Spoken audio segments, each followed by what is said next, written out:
$1.5 million worth of diamonds at Cutter's wholesale level.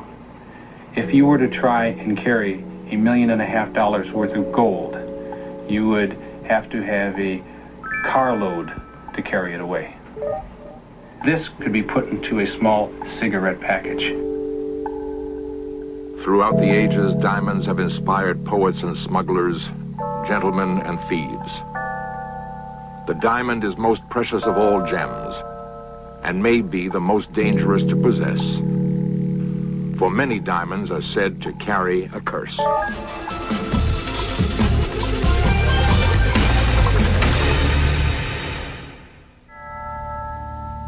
There is on earth a stone more brilliant than the sun, a symbol of love everlasting. An icy crystal holding the seeds of betrayal.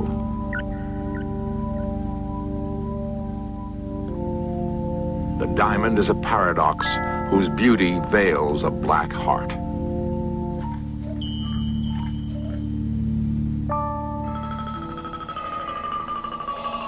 From the days of ancient sorcerers and mystics, when magic was a blend of trickery and alchemy, diamonds were considered the source of mysterious powers.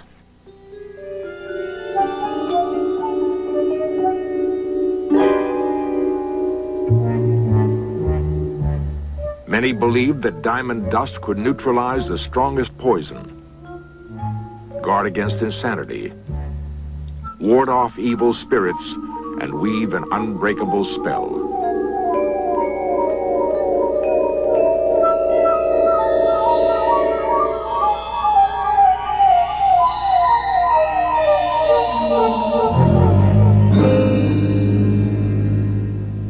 Diamonds were used from everything to cure colds to sterility. Gem expert Robert Conrad. The interesting fact is that in 1532, Pope Clement VII died from an overdose of diamonds.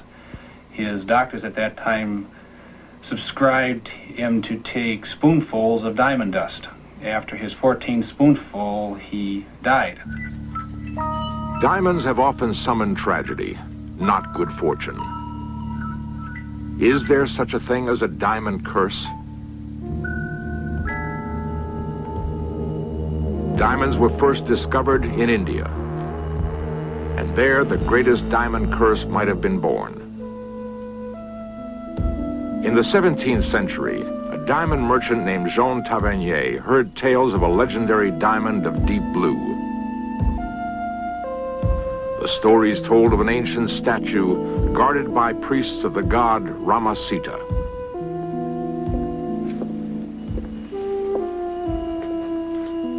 It was said that whoever desecrated the sacred blue diamond would set an ancient curse in motion.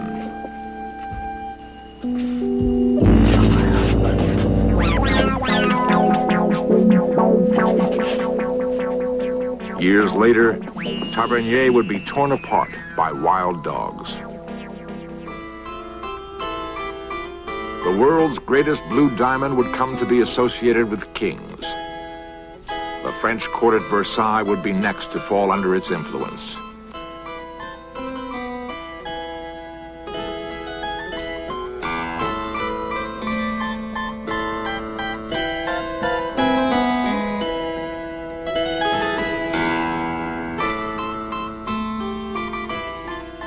King Louis XIV wore it as a symbol of the monarchy.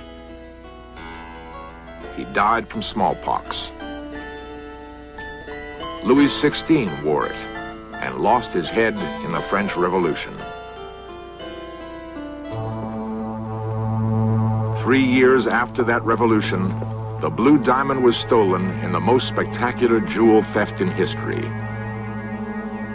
In Search of cameras recreate the story. Petty thieves discovered an open lock and slipped into a museum warehouse where the French crown jewels had been stored.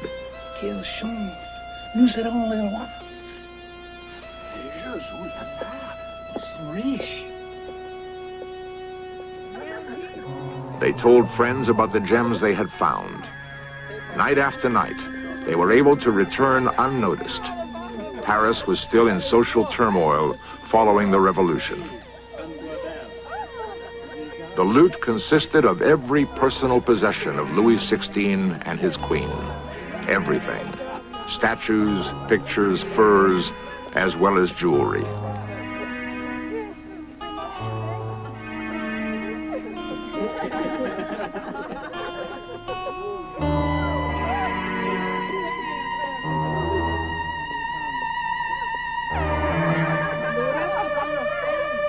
By the eighth night, the hit-and-run raids had turned into a boisterous party, and the jewel theft became an act of revolutionary defiance.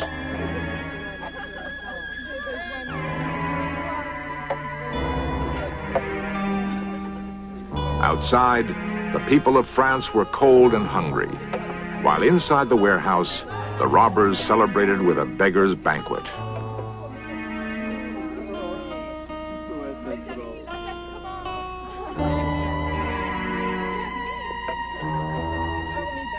By the time the theft was discovered, the burglars were long gone. Some of the jewels were later recovered, buried under a tree, but not the great blue diamond.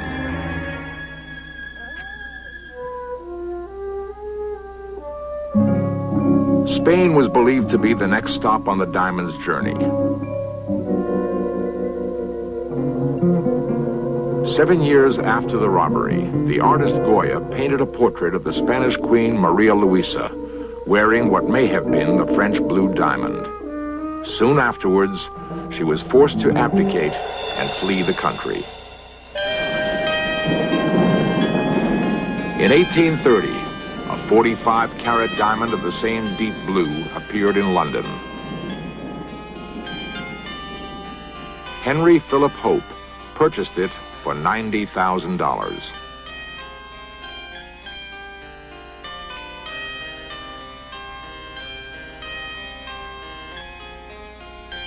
Was this the missing stone from the French crown jewels, stolen from the forehead of an Indian idol? Curator of gems at the Smithsonian Institution, Paul Desautels. There's no question in my mind that the Hope diamond, as we know it now, is what's left of the French blue. Now, I can't say that with any kind of proof or certainty because there is no proof in existence that we're aware of. However, there are too many coincidences involved. Was the curse still operative? Henry Philip Hope died childless. The diamond passed on to his nephew, whose wife ran off with another man. The Hope fortune was dissipated, and the last of the Hopes died bankrupt. The blue diamond was put up for sale in 1901. According to legend, many others fell under its sinister influence. The Greek broker who bought it fell off a cliff and died. A Folies Bergère star wore the Hope. Her fate was sealed by a jealous lover. The next owner was a Turkish sultan whose reign was cut short by revolution. In 1910, Evelyn Walsh McLean purchased the Hope diamond. When told of the curse, Mrs. McLean replied that unlucky things always brought her good luck. A personal experience from Beatrice Burley Meyerson. When I was a little girl, my father was Assistant Secretary of State. And one night, after going to dinner at the Mexican Embassy, we went on to a party at Evelyn Walsh McLean's. And Mrs. McLean came up to us and suggested that I might want to wear the Hope diamond. I'd like to wear the Hope diamond. I think she was trying to do something nice for a very small girl at her party. And so she put it around my neck, and I was very taken with the color of the diamond, and I just wore it for a few minutes. I'm sure she was not trying to curse me. I don't know what she felt about it for herself, but I know that she was a very unhappy woman. Did Evelyn McLean believe the diamond she wore carried an evil curse? Yes, she sincerely believed in the curse. As a matter of fact, Evelyn at one time took the Hope diamond to St. Patrick's Church, a local church here, to have it exorcised. And to please her, it was done. Nevertheless, Mrs. McLean's life was plagued by tragedy. Shortly after she purchased the Hope, her young son was struck and killed by a speeding car. Mr. McLean was implicated in the Teapot Dome scandal. His business and personal life in ruins, Edward McLean died in a mental institution. In 1946, Mrs. McLean's daughter took her own life. Evelyn Walsh McLean died the following year. Mrs. McLean continued to wear the hope until her death. In her autobiography are these words: "What happened to us all was just about as tragic as if each one, instead of only I, had worn a talisman of evil."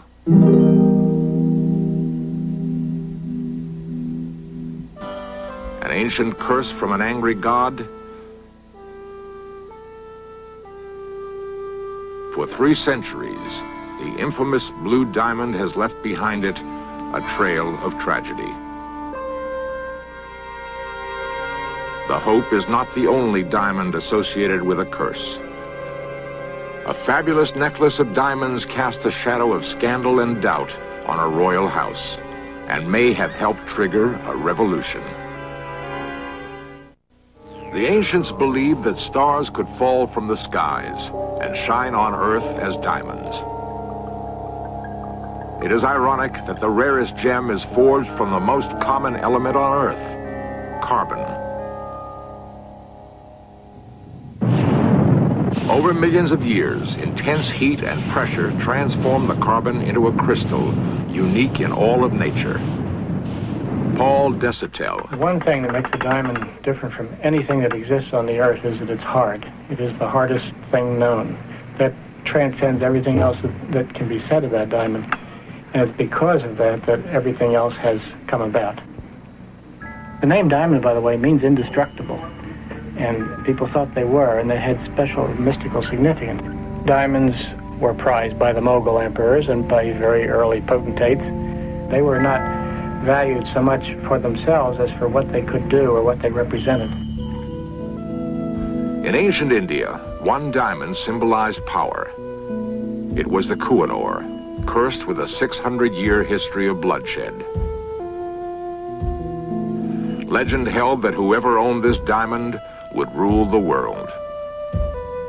In 1739, a powerful Persian Shah conquered India and eagerly looked forward to possessing the Kohinoor. The defeated emperor kept his social position, for royalty was always royalty, regardless of a war's outcome. The conquering Persian Shah would uphold this royal code.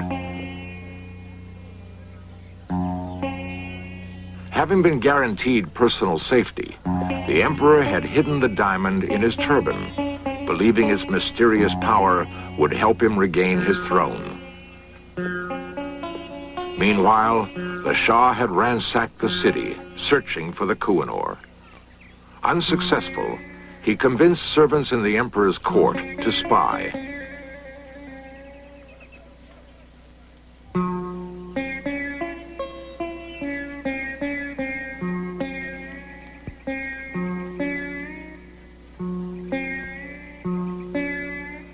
The conqueror learned where the diamond was hidden, but he had to devise a plan that would not violate the emperor's royal status.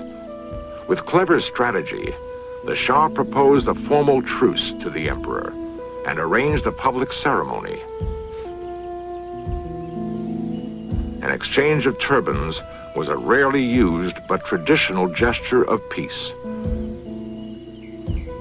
The emperor realized he had been trapped, but he could not refuse.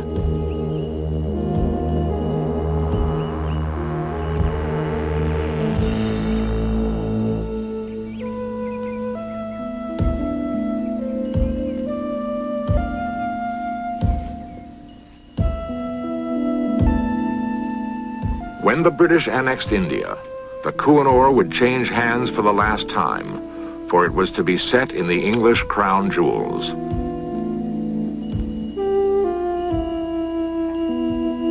Throughout the ages, the lust for diamonds has inspired men and women to the most ruthless of acts.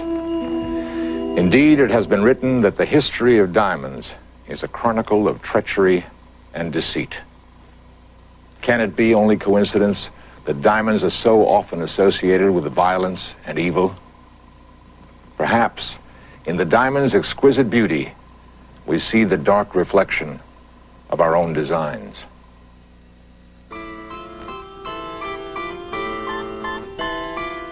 Rarely have diamonds so greatly influenced the course of history as in the story of the Queen's necklace. Two jewelers to the French court of King Louis XVI designed a magnificent necklace of diamonds gathered from all around the world. Only a queen would wear such jewels, and only a king could afford them.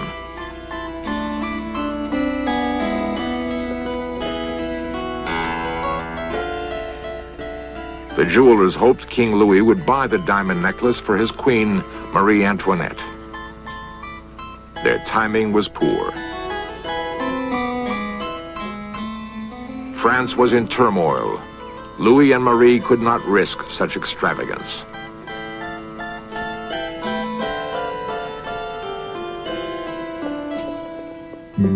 The diamond necklace caught the eye of the Queen's lady-in-waiting, the ambitious Countess Lamotte. What happened next set off a scandal that rocked France to its very foundation. The Countess had risen from poverty through her marriage to a wealthy count.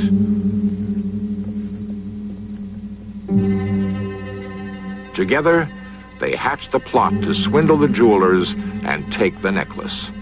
The Countess would pretend that the Queen had instructed her to arrange a secret purchase of the necklace.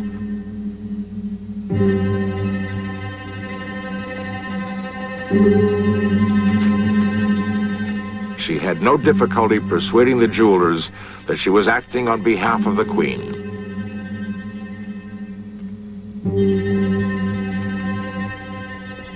A meeting was arranged for the stroke of midnight.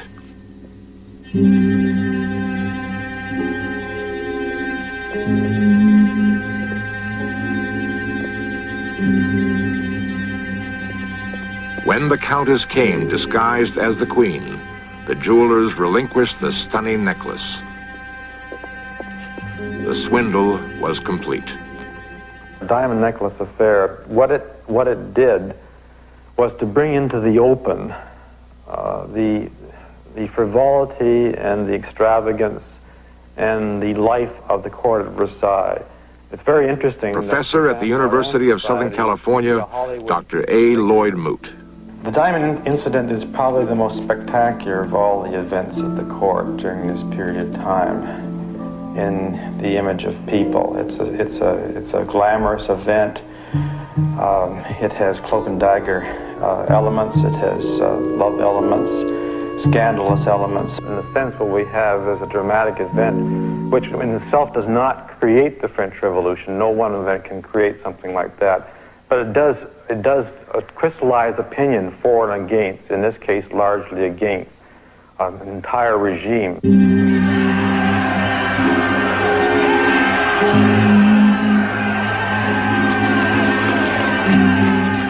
Years later, Napoleon would write that the diamond necklace was the trigger that set off the French Revolution.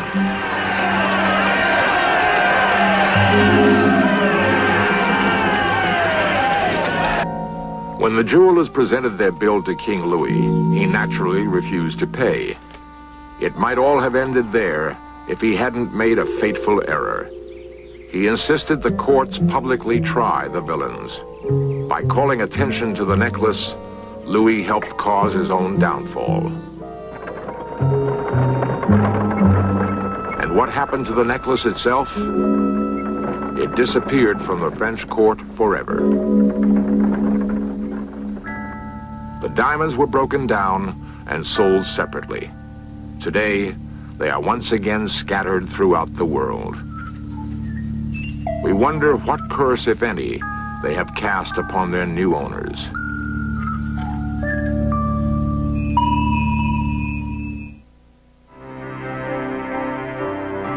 In 1958, the United States established its first national collection of gems. It is housed at the Smithsonian Institution in Washington, D.C. Today, the undisputed star of that collection is the Hope Diamond. Curator Paul Desautels adds an unexpected chapter to the Hope's recent history. It has brought only good luck to the National Collection. It's a remarkable thing, and people come from all over the country to see it. As a matter of fact, when I say people, I mean lots of people, millions of people. And I can't blame them. It is a fantastic stone. Perhaps the ancient gods have been appeased and have at last withdrawn the diamond curse.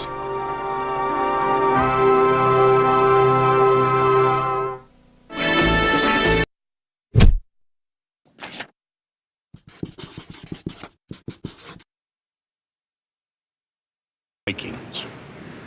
The word calls up images of giants, grim warriors and fearless sailors capable of bravery and barbarism in equal measure. They hailed from the Scandinavian countries now known as Norway, Sweden, and Denmark.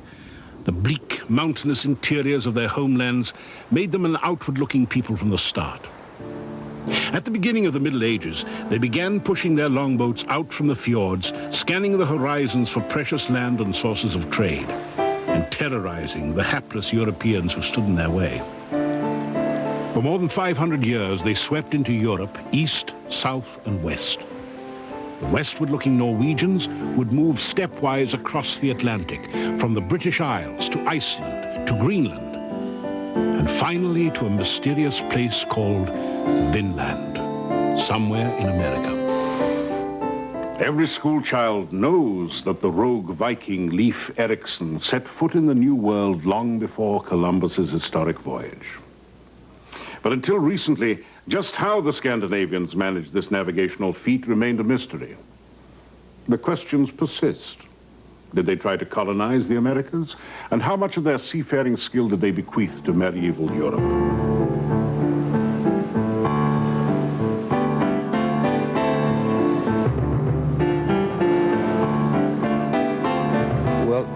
The more I've sailed in these small, after all small and open ships, the more respect I have gotten for these people. They were extremely brave. They must have been very, very clever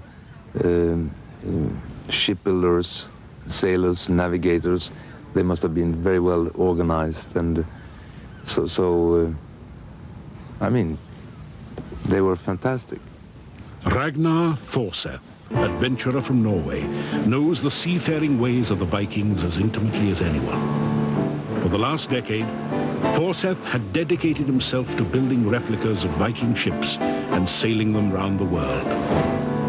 What we have been interested in is to learn as much as possible about the ship, seaworthiness, speed, and of course to learn how to sail them, so that we better can understand how it was possible for the Vikings to not only to sail once across the North Atlantic, but to cross it regularly 1,000 years ago. The archaeology of boats is a relatively new frontier in the science of the past.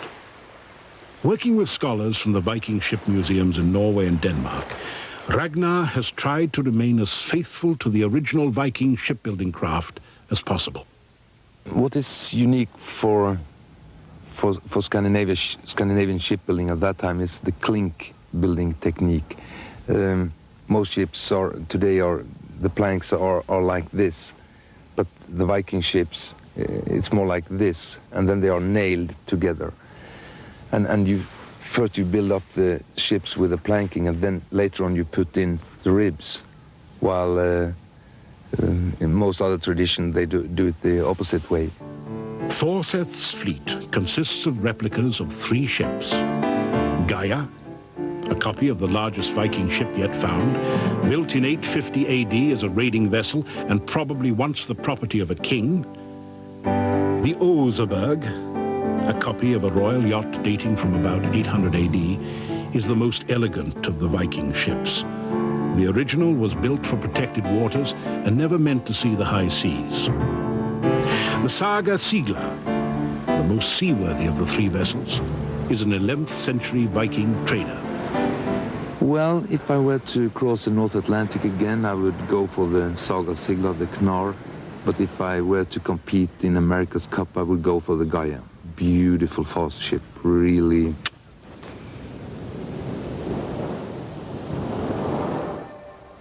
The story of the Vikings' expansion is intimately connected to the characteristics of the land they inhabited, the conditions that drove them outwards. Europe was helpless against the pagan horde. Wielding axes and swords with gruesome skill, the Vikings knew no reason to spare civilians, women, and children from their attacks. They ventured as far south as Spain, perhaps even sailing occasionally into the Mediterranean. In the 9th century, they grew strong enough to sack London and lay siege to Paris.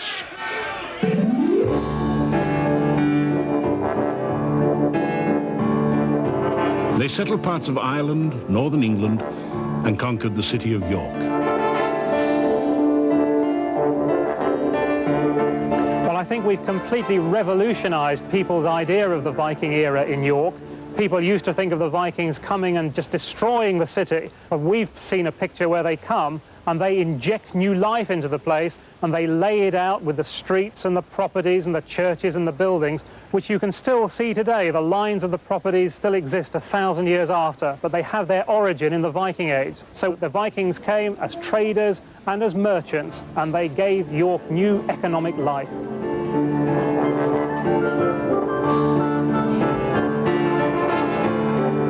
From there, they struck out ever westward. The Faroe Islands, Iceland, Greenland.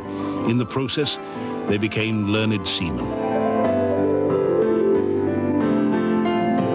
We are pretty sure that they were able to establish the latitude they were on, and that they would follow the latitude.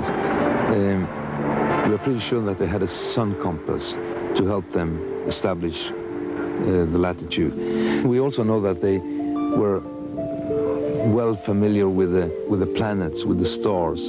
For instance, the polar star, they called that the leading star, so they would always know the true north.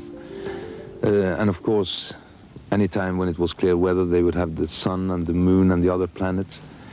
The problems, I guess, came up when they for many days had bad weather and couldn't see the sky. Then they could get lost, and but that was actually a good thing too, because the first man to get a sight of Greenland, he was lost, and also the first man, according to the tradition at least, to get the sight of Vinland or America. He was in his way from Norway to Greenland, and he got lost in a storm, and so.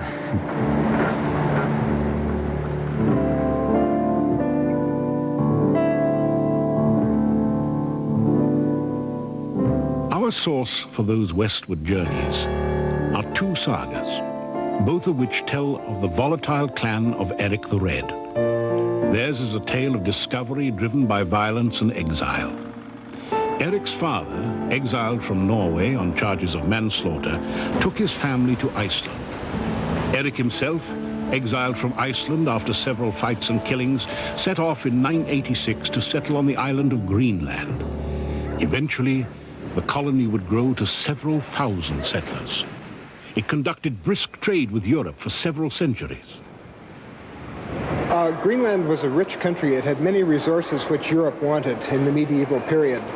Things as prosaic as walrus hide, which were used for ships' ropes, through things as mysterious as narwhal tusk, which throughout medieval Europe was considered to be the unicorn horn, the horn of this sort of very mystical and mythical beast. The main commodity, however, was ivory. And walrus ivory from the tusks of the walrus that lived in more northerly waters of Greenland was the main form in which tributes and various tithes were paid to Europe by the Greenlanders.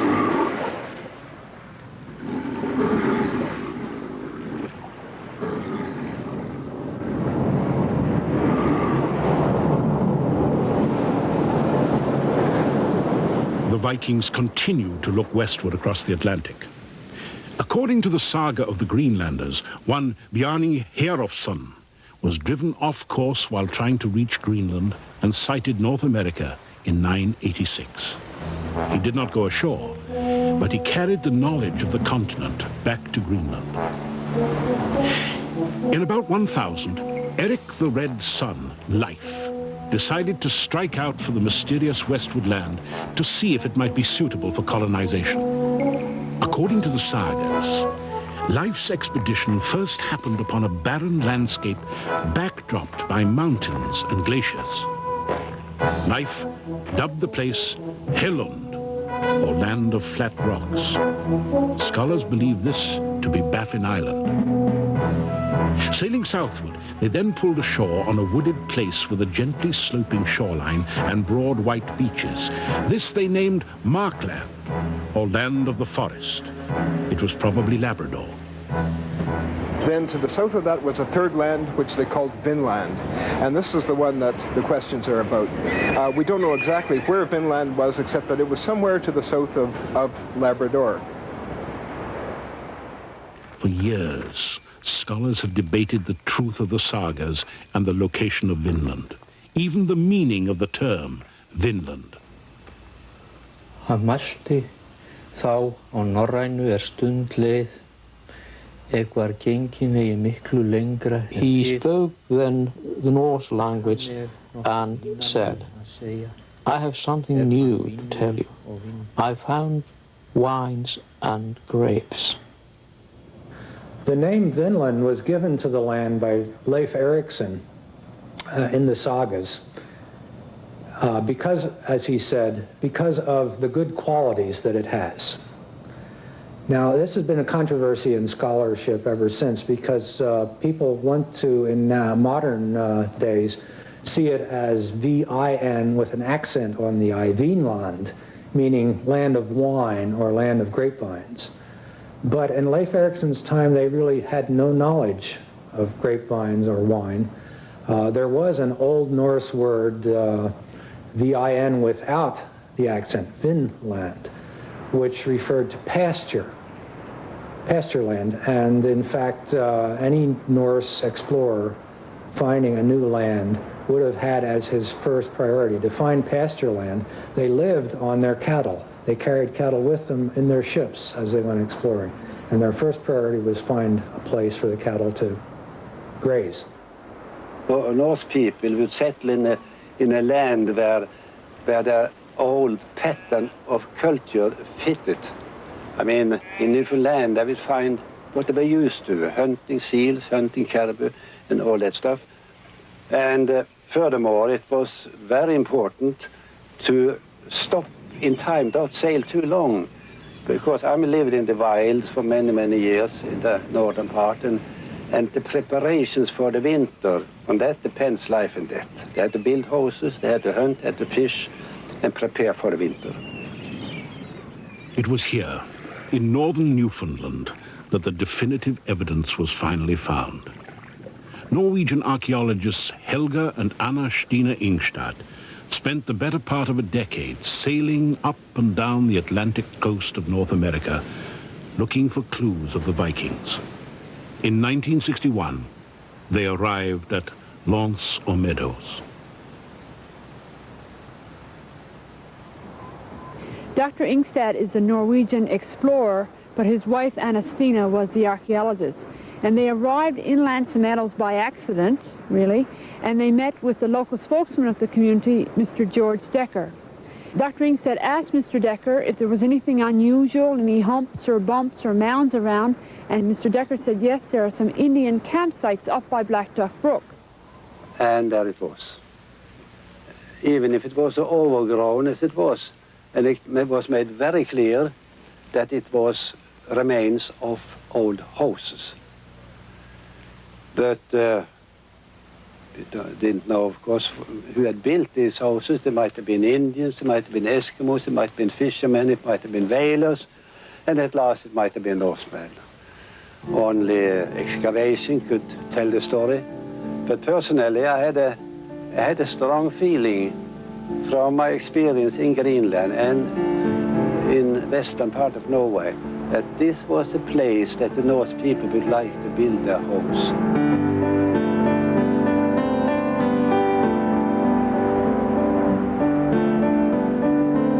The Viking presence on North American soil some 500 years before the voyages of Christopher Columbus has now been definitively established at Lanceau Meadows. How is it possible then that such a monumental discovery would gradually fade from memory, that by the time of Columbus the notion of sailing off the edge of the world would again lurk in the imaginations of European explorers? The answer? It probably didn't.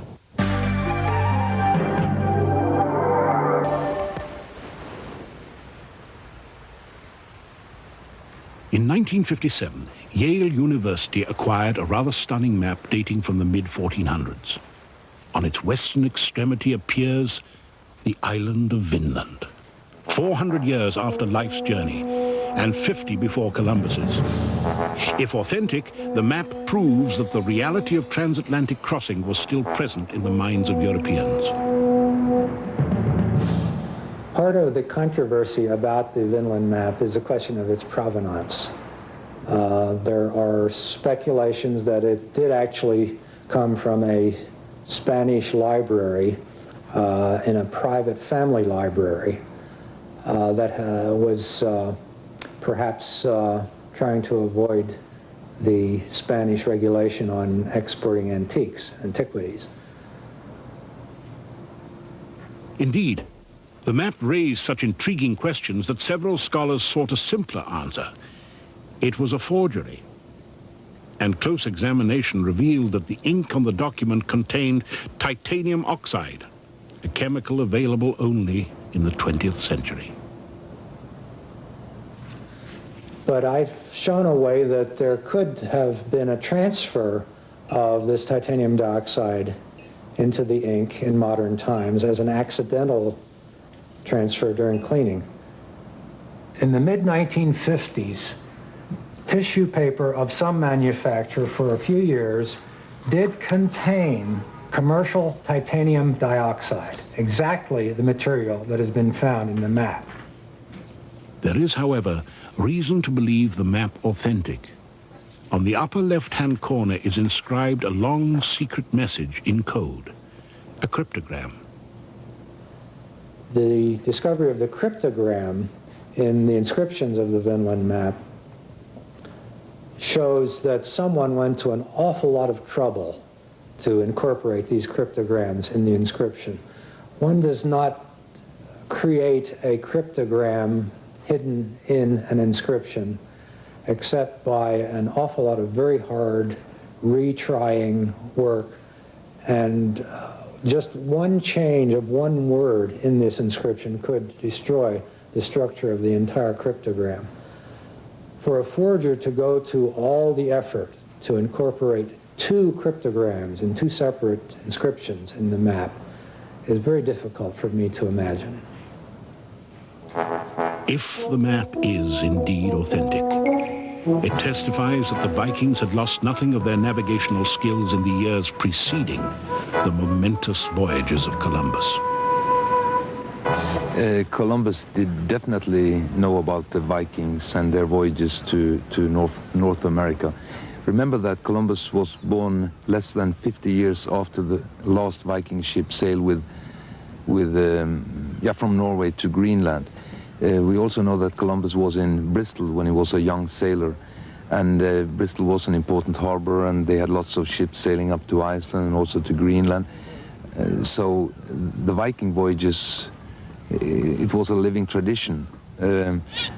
Some people also, or some science also say that Columbus went to Iceland, so he most definitely knew that there were land on the other side of the big ocean. Greenlanders discovered or sailed to America.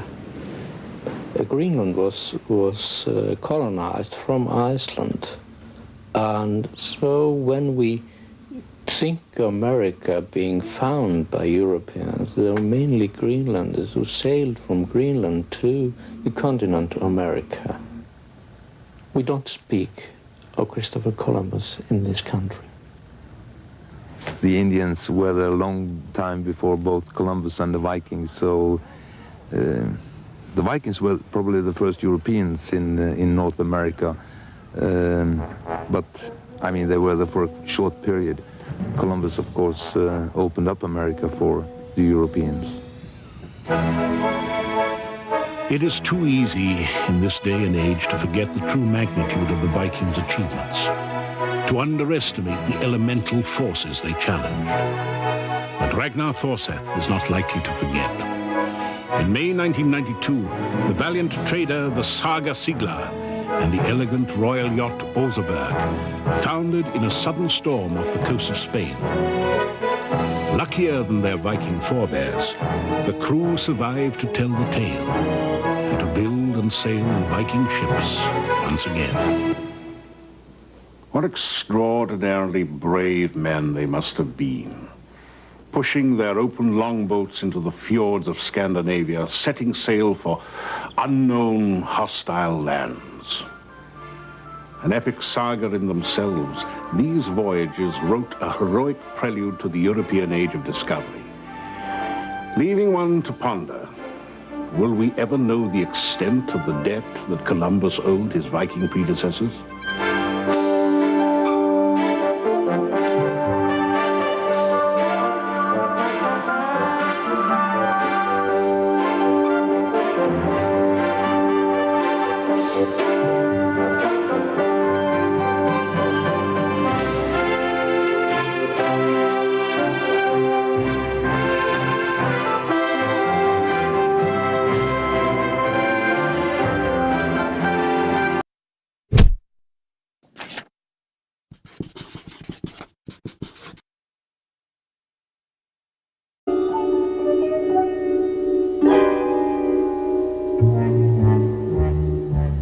Many believed that diamond dust could neutralize the strongest poison, guard against insanity, ward off evil spirits, and weave an unbreakable spell.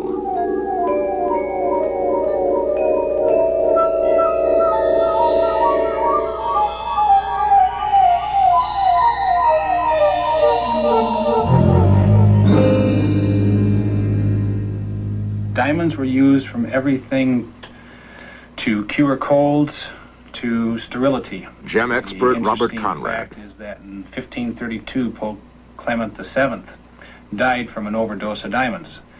His doctors at that time subscribed him to take spoonfuls of diamond dust. After his 14th spoonful, he died. Diamonds have often summoned tragedy, not good fortune. Is there such a thing as a diamond curse? Diamonds were first discovered in India, and there the greatest diamond curse might have been born. In the 17th century, a diamond merchant named Jean Tavernier heard tales of a legendary diamond of deep blue. The stories told of an ancient statue guarded by priests of the god Ramasita.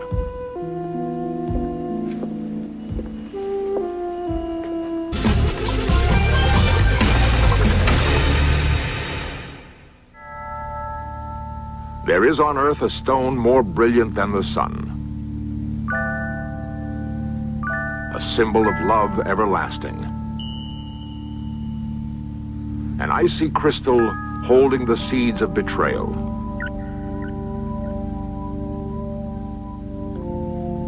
The diamond is a paradox whose beauty veils a black heart.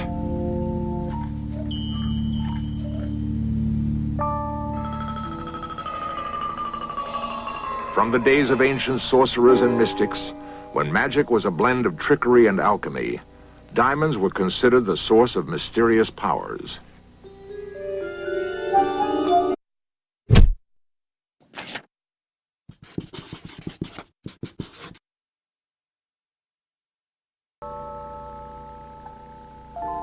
$1.5 million worth of diamonds at Cutter's wholesale level.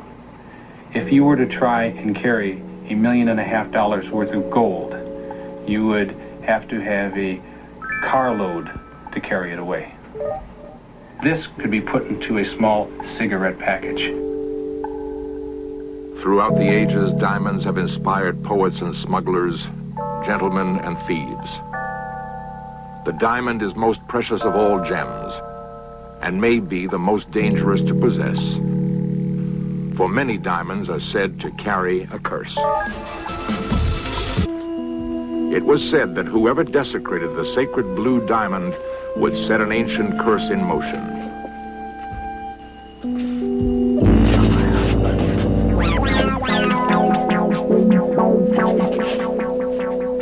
Years later, Tavernier would be torn apart by wild dogs.